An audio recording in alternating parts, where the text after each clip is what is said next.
Hello viewers, yeah, welcome back to our channel. We are talking about relationships on this channel, and we have been looking at the relationship that exists between the mother-in-law and her daughter-in-law, and then we have been looking at the duties and roles of a mother-in-law, of a daughter-in-law.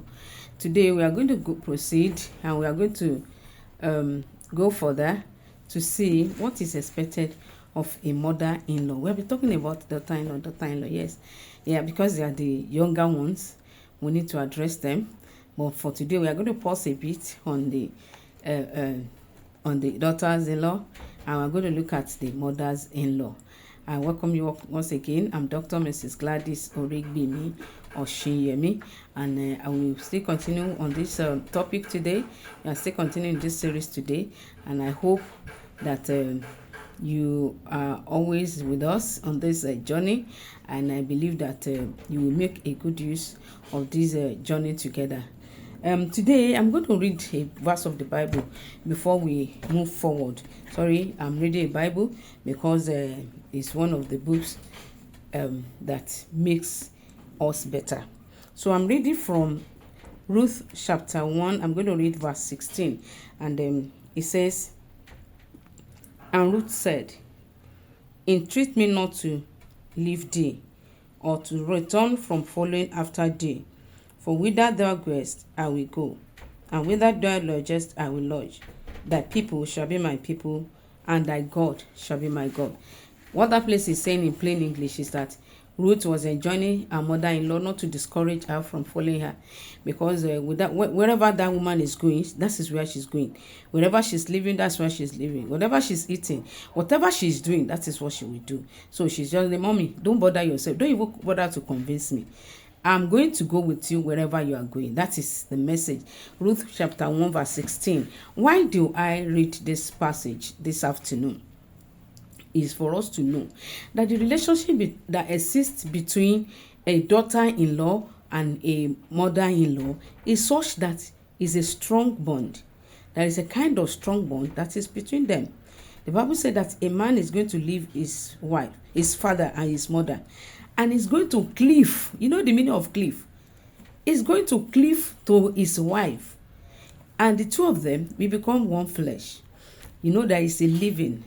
But most of our mothers, they don't want to believe that they also left somewhere before they cleave to their husband.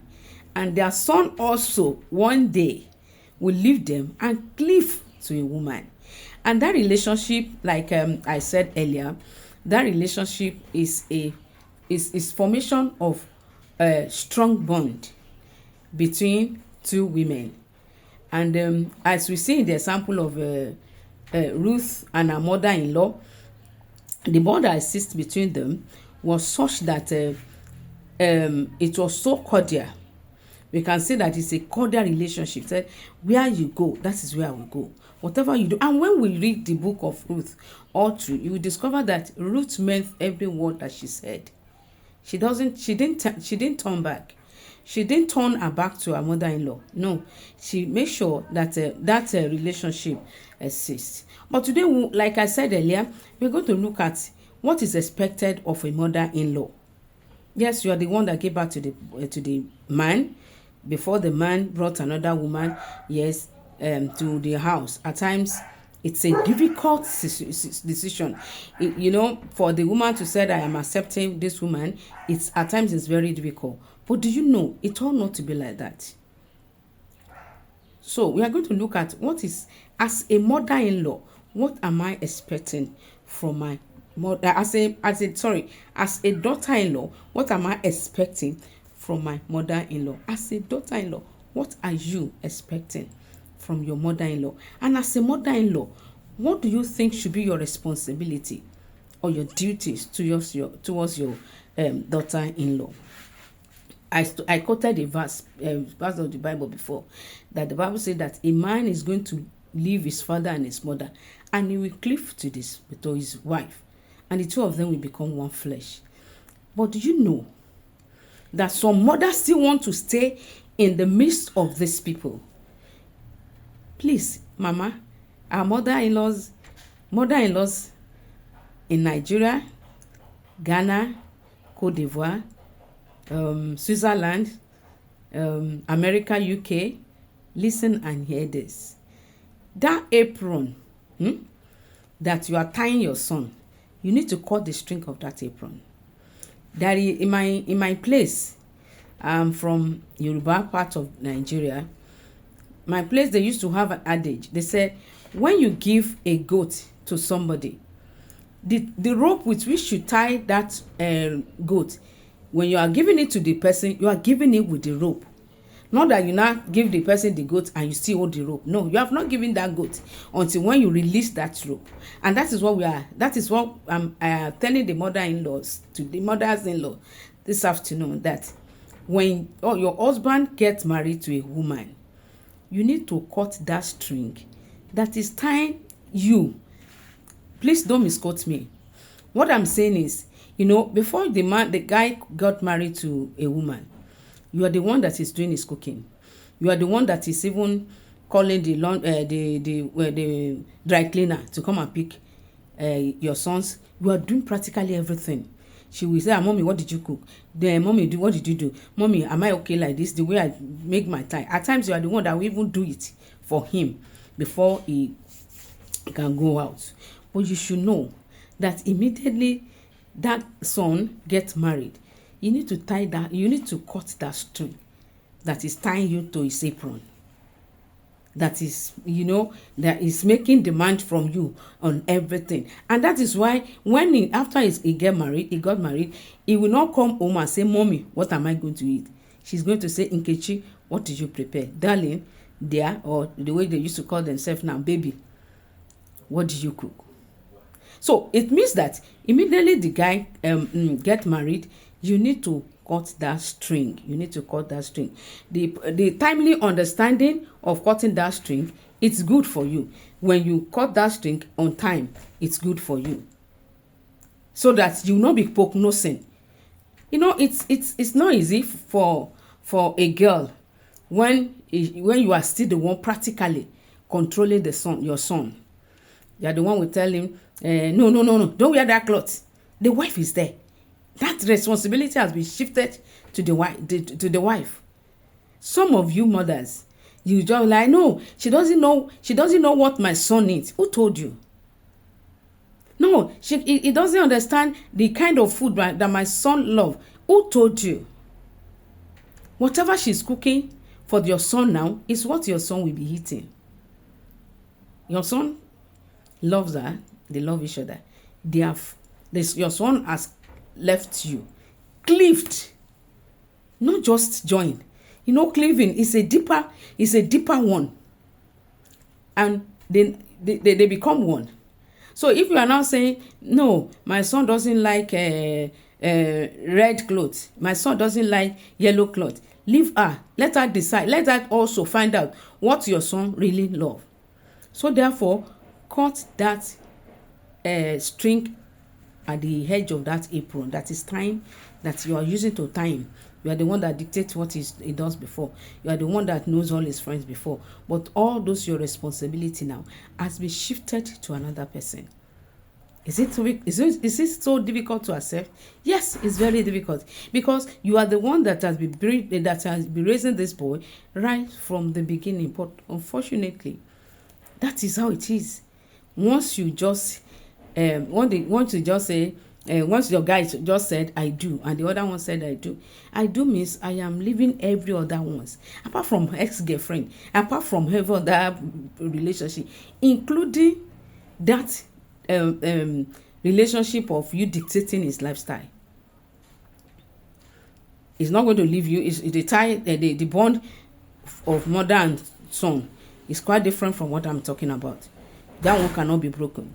But when you are now taking charge over his life, then you are not doing the right thing. The wife also is not taking over. If she is not taking charge over his life, but is taking over the responsibility, the welfare of that guy, the good living is the one. She's the one now saying to a standard of living. You have tried your best. Now you have passed on the baton to her. And not that you now say, no, my son cannot, that's not how to do it. No, you cannot. You are intervening. You need to reduce your the kind of way you intervene in their issues. Interfere rather. Your interference should be reduced. That is why you will still be operating within your boundaries. Once you are dictating again to him, the wife will not take it easy with you. Some ladies, they come from good home. They will not be confrontational. Some of them, they don't care who you are. They will tell you to your face, Mama, your own time has passed. Don't wait till when the girl is reminding you that your time has passed before you respect yourself and set boundaries to that interference rather. So what is expected of you is to now encourage that son to build and develop his home in a way that will give him peace, in a way that will give him comfort and joy, in a way that will bring peace and peace and development to the marriage. Cancel the wife. The wife is also your daughter, because she too, she left her own parent and come to your own house. She's now your daughter, like I said earlier, that she's an addition to your home, and she should not be seen as a burden. So you should do everything to make sure that the relationship that your son has forged with that woman is peaceful, is progressive, and it is godly, and it is satisfactory. Don't interfere. Your interference at all time will disrupt their peace. It will disrupt their trust. In short, it can even cause rancor between them, because the girl will be saying, oh, she's tied to her mother's apron, but that string should be cut so that both you and they can have peace. And it will even give you your own respect. Only put your mouth in things that they call you to. Like my mother-in-law will tell you. My mother-in-law said, no, I don't put my mouth in things that I don't. You do not call me to it, but if you call her to it, okay, she will give you a counsel. That's the kind of thing. The respect will be there. The peace and joy will be there. So, but if you are prognosing every time, Mama, it's not going to buy you that respect that you deserve. It will not. It will not buy you the respect that you deserve.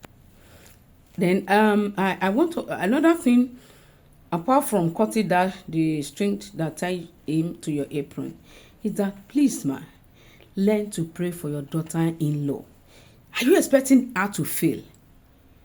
The day you went to their house to go and ask for a hand in marriage to your son, is your plan is it that you are planning that this girl must fail?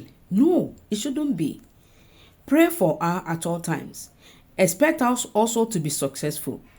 Desire good things for her. Instead of dragging issues with her physically, take it to God. Whichever way you are serving God, in whatever form you are serving God, whatever might be your religion or mode of calling upon God, call upon God on behalf of that daughter-in-law. If there is any aspect of her life that she's failing, call, apart from counseling. Mind you, some of them, when you are counseling them, it's as if you are exacting forces on them. It's as if you are exacting your own wishes on them. So if you see that she's kind of that person, also take it to God. Talk to her, talk to God on her behalf. Whatever challenge she might be having, like I said the other time, some of them are looking for the fruit of the womb. It is not in your place to be criticizing her. It is not in your place to be thinking maybe she has a problem. Some other will say, no, the problem is not with my son. And your son is having no sperm count. Your son's sperm cannot produce children. But because your son is your son, so automatically it is not your son that is having problem. It is the wife. How? What have you done? So mothers, let's learn to pray for our daughters-in-law. Let's learn to pray for them so that they will not fail in that marriage. Their failure will not do you anything. Their failure will not buy any glory for you. If they fail in that marriage, it will not bring glory to you. If they fail in that marriage, the marriage will not be comfortable for your son also. That is one thing we should know. So please learn to pray for your daughter-in-law. It is not against God. It is not against the will of God for you to pray for your daughter-in-law. In short, it is not an insult. It is not an insult. Some people say, but I'm not a mother. Yes, you are not a biological mother, but you are the one that is taking over the responsibility and role of a mother now. So pray for her. Just as you pray for your own daughter, pray for your mother and pray for your daughter-in-law. Also, talk to your mother and to your daughter-in-law on hard issues. It is not out of place. It is not because you are bringing down yourself by going, or you are stooping so low by going to your daughter-in-law and ask her, Teniola, what is the issue? Please, if there is any difficulty you are passing through, let me know. Nkechi, I saw your mood. Your mood is I'm not happy with the way you are looking. Is there any problem? Please share your mind with me. If Nkechi says that this has been your attitude, at the initial stage she might be refraining, from talking to you.